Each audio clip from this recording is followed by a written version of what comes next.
கேட்டாங்க. ஆமா நான் முஸ்லீம் தான் சொன்னேன். நீ உருது பேசியா கேட்டாங்க. ஆமா உருது பேச தெரியும். அப்ப எதுக்கு உன் மேல கம்ப்ளைண்ட் பண்ணிருக்காங்க, நீ முஸ்லீம் கிடையாது அப்படின்னு சொன்னாங்க. நீ அவங்ககிட்டே கேளுங்க அப்படின்னு கடைசியில் அவங்ககிட்ட தான் கேட்டாங்க. அந்த கேஸ ஒண்ணு இல்லாம அனுப்பிச்சிட்டாங்க.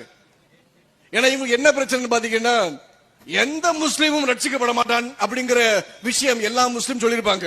இன்னைக்கு பாத்தீங்கன்னா ஆயிரக்கணக்கான இஸ்லாமியர்கள் ரட்சிக்கப்படுறாங்க. ஏக இறைவன் பைபிள் உள்ள இறைவன் தான், அதை புரிஞ்சுக்கோங்க. இந்திய தேசம் மாத்திரம் கிடையாது. ஈரான்ல பாத்தீங்கன்னா 40 லட்சம் ஷியா முஸ்லீம் ரட்சிக்கப்பட்டிருக்காங்க. அரேபிய தேசத்துல பாத்தீங்கன்னா லெபனான்ல, சிரியால, எல்லா நாடுலையும் அரேபிய முஸ்லீம் ரட்சிக்கப்பட்டு வராங்க. இந்த தேவன் உண்மை உள்ள தேவன். இவர் என் வாழ்க்கையை மாத்தினார். நான் அன்னைக்கு சாக போன தற்கொலைக்கு அன்னைக்கு ஆண்டவர் என் வாழ்க்கையை மாத்தினார்.